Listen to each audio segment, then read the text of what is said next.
Κανένας μάγκας δεν έχει πουστιά μέσα του. Ο Πούστης, ο Βάζελος και οποιοςδήποτε είναι αδελφοί, για να καταλάβει δεν θέλει μόνο λόγια και ούτε τις λέξεις που λέω που τις μετανιώνω, αλλά βάσει των χθεσινών γεγονότων, σήμερα θα μου το συγχωρέσετε. Και δεν το έχω παρατραβήξει, εντάξει, δεν έχω πει και τίποτα, ούτε έχω πει ότι γαμιόνται, ούτε τίποτα.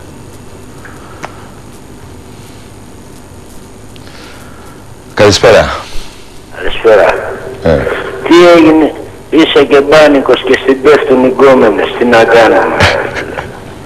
Αφού είναι μπαγάσικα αυτά τώρα.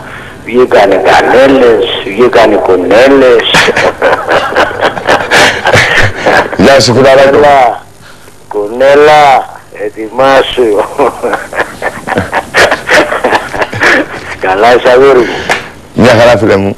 Πάντα καλά να είσαι, έτσι, πάντα καλά. Είσαι και μπάνικος σου λέω, τι να σου κάνω αδερφάκι μου. Ζημιά είσαι να πούμε. Όλες οι κοπέλες είναι άλλες ψηλές, άλλες κοντές, άλλες έτσι. Τι να κάνουμε, ο θρύλος είναι, τι, Παναγιά και Χριστέ να πούμε. Βοήθα Χριστέ και Παναγιά. Αλλά η κουνέλα, θα τη βρει η κουνελίτσα να πούμε. Είναι αγαπούλα, αυτές είναι κουκλίτσες λέμε. Τις βλέπεις έρχονται και σκεπασμένες, έρχονται και έτσι, με τις φερετζέδες τους και με τα ξερογωτή τους. Είναι και ψηλή κοπέλα και κάτι ρωσίδες. Βάλτε σε εκεί στον πρωταθλητή που λέει κάτι τηλέφωνα 69 τόσο τα κάνει όλα η κοπέλα. Βάλτε να εκεί την κουνελίτσα να πούμε. Θεέ μου, Ολυμπιακέ μου να πούμε. Αρρώστια του θανάτου λέμε. Ετοιμαστείτε βαζελάκια. Και σας είπε και κάτι, αύριο θα είμαι εκεί.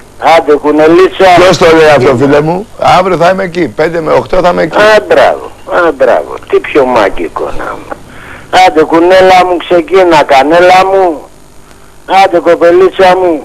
Άντε κούκλα με εσύ που βάζεις τις άλλες κοπελίτσες να παίρνουν τηλέφωνο. Άντε τραβάτε εκεί να του δώσετε ένα ραντεβού. Άντε να του δώσετε ένα ραντεβού. Τα μητσεσφού, άντε ξεφτυλισμένες. Θρυλεφεέ μου, Ολυμπιακέ μου. Γεια σου Τάκας. Γεια σου φίλε μου, γεια. Φάτε βρέμι μας άντρε να πούμε. Πας και με γυναίκες εκεί αρφάκι, μα αφήξει τόσες κοπέλες γύρω γύρω. Ζηλεύουν οι πουτανίτσες. Έλατε. Άντε τι αρφάκι μου, ξεκίνα κι εσύ. Πάρε γραμμή πως γίνεται. Άντε καλά να σε λεβεντάρα μου. Γεια σου φίλε. Άντε αγόρι μου, καλά να σε, γεια. Και εσύ να σε καλά.